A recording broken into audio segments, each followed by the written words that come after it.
you've achieved. Hi, my name is Min. I'm one of the co-founders of Chula. To briefly introduce what Chula is an app that helps you to save money in a group with your friends and family, and potentially build credit together as well. Besides working on Chula, I've been working as a software developer for past 12 years, mostly on mobile application development.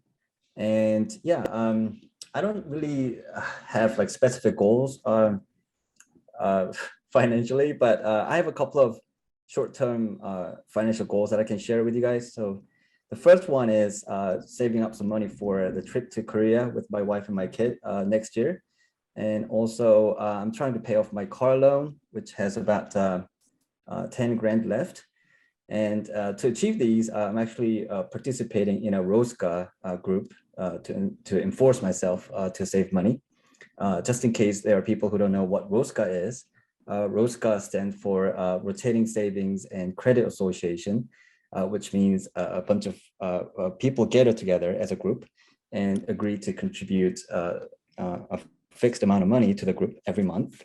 And each person in the group takes turns and receives the payout from the group. So that way, depending on the position of the group, you can either borrow money from others or lend money to others.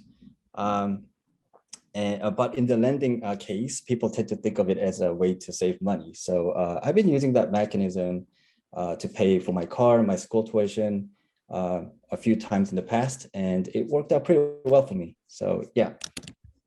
Awesome, thank you. And here. Yeah. Hello. Yeah. So I'm not an expert in finance by any means, but yeah, maybe I can share some of my experiences that I encountered while living in the US as a foreigner. I remember back in days when I was a student, international student, trying to find an apartment that I can live in was pretty challenging. I didn't have any credit card that was opened in the US. Pretty much all landlords wanted to run through my credit history to see if I would be paying rent and bills on time, to see if I would be a good tenant. So I remember I had to pay some extra security deposits, and I had to go through a bunch of extra steps like co-signing and submitting some documents from South Korea as a collateral, that sort of stuff. So yeah, it was a lot of extra work that I had to go through, and when I didn't have the credit history, and it was somewhat frustrating.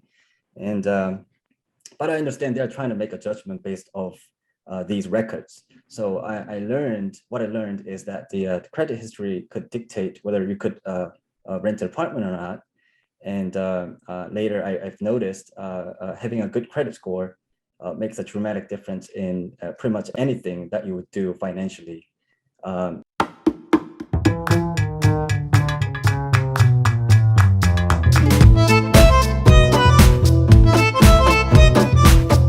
Closing comments on goal setting. Min, I want to start with you. Actually, can I make one comment about the cryptocurrency? So yeah, so from the technology perspective, I think each cryptocurrency has different purpose, different the mechanism, different basically purpose. So yeah, it requires a lot of study to see which one is going to be which one is going to go viral in the future, and how those are going to be used in real life, and how those cryptocurrencies is going to be competing with others. I think studying those are very important before you heavily invest on these. I love that. Do you want to wrap up with any final Finn? Yeah, so I was type of person that I don't really like set up financial goals and stuff, but coming here as one of the panelists and listening to all these experts say, yeah, I learned a lot of stuff today. So yeah, I can totally utilize these strategies to enhance my financial situation in the future. So thank you very much. I love it.